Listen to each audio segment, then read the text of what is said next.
So, welcome to AMS Talks. I'm Rick Bacon, Chief Executive of Aquametrology Systems, and I'm going to be talking today with Grady Eastman, who is partner of TwinOxide North America.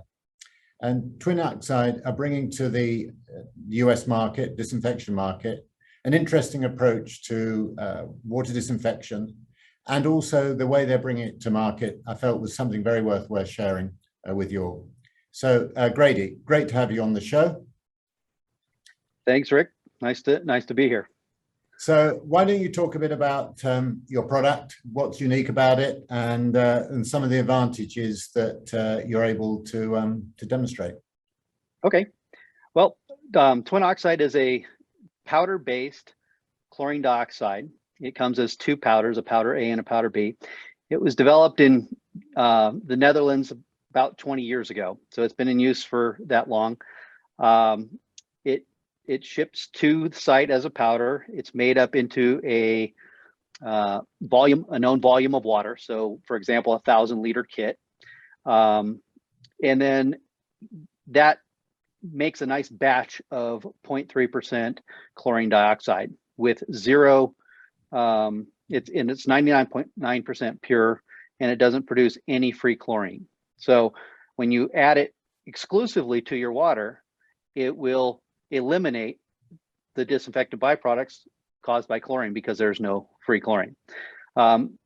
It's more expensive than chlorine, and so some people, we needed to figure something out. And so what we found is that it works very well with chlorine. And so by adding just a little bit of TwinOxide to your process, you can back off the amount of chlorine you use, therefore reducing your disinfectant byproducts and still maintaining the residuals you need in your system. So in a quick snapshot, that's TwinOxide. We're in the process of implementing testing around the country. I've found Aquametrology, and I picked up one of their pieces of equipment and put it in a trailer. And I'm taking it around the Midwest right now. It's currently at a plant in southern Oklahoma, and we put it in last Wednesday. And as of this morning, THMs are down 15% and chlorine use is down 20%. Wow. So that's our significance of where we're at, and the customers so far excited to see that process change on a day-to-day basis. So what would be your sort of typical target client, if there is such a one?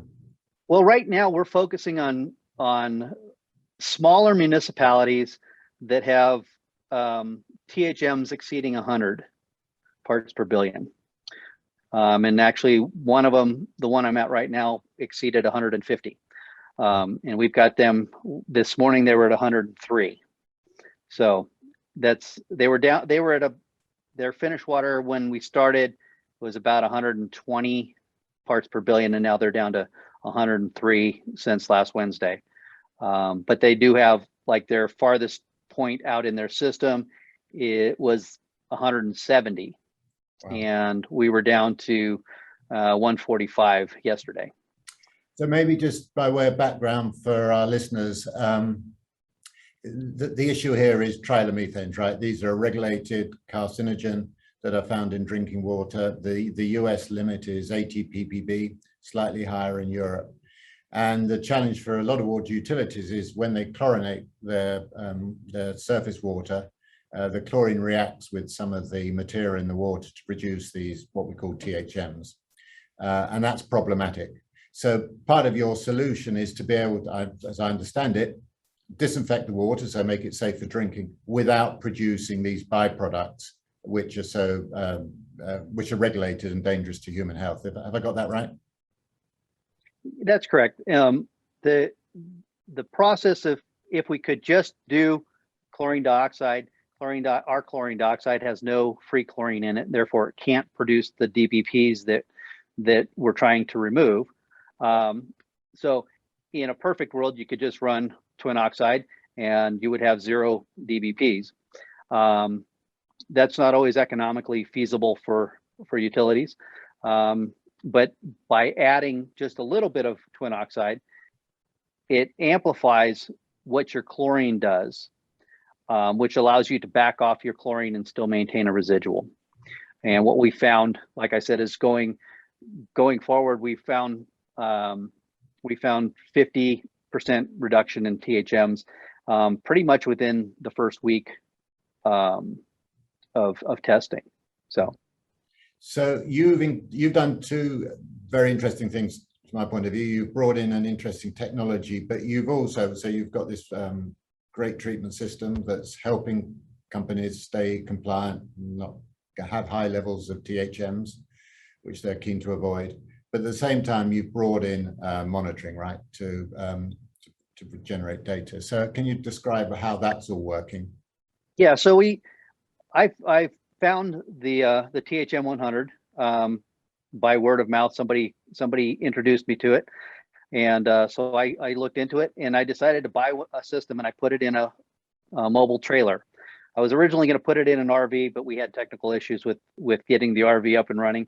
So I put it in a trailer, and it's currently sitting at a site in southern Oklahoma where they're doing just grab samples, so we don't have it plumbed into their system. They're doing grab samples and running them on this machine so they can see day by day what their process looks like and how much change we've had. And so it's been in there for about 5 days, and we've dropped their THMs by about 15% and their chlorine usage by 20%.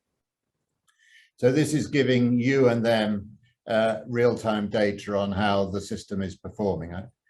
Absolutely, yeah. And I have to teach them how to test for chlorine dioxide residual, because most of them don't have that capability. And so we use a Palin test for that, which is a pretty simple pictorial test to run.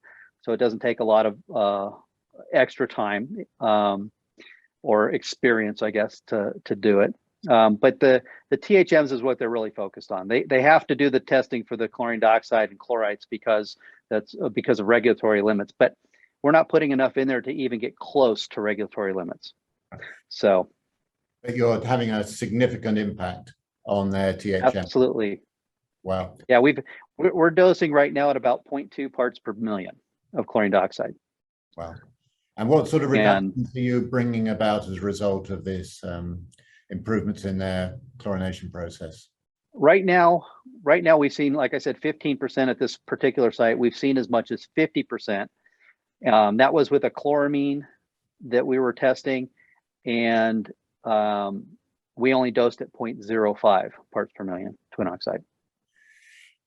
For me, this is really interesting because we've generally positioned our analyzers for on continuous process control and optimization of someone who's trying to manage their THMs.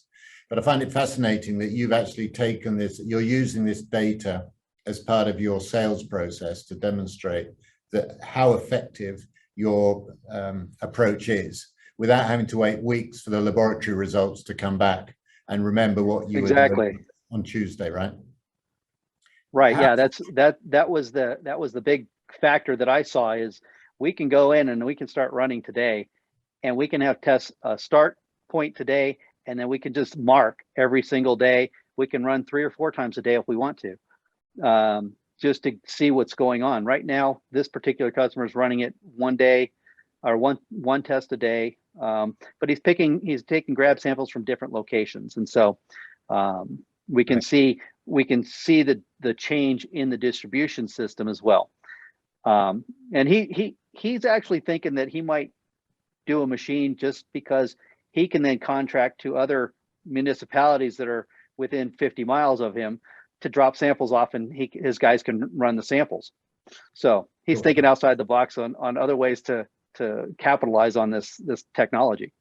That's really cool. So is there a particular type of client that you find is very sort of suitable for your product?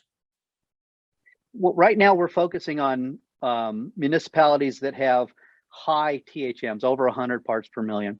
And some of them that we've talked to are even as high as 200. So I have one customer that I'm trying to talk to that has never been compliant, ever. And they're in the 200 range. Wow. And so and they're not a big municipality. They do about 200,000 gallons a day. The one I'm currently sitting at is about 700 or 800. So but I've tested it as much as 40 million gallon a day plant. So well, yeah, it's fun because it's something new for them that allows them to see what's going on, and it's not just me telling them this is what's going to happen. They get to actually see it.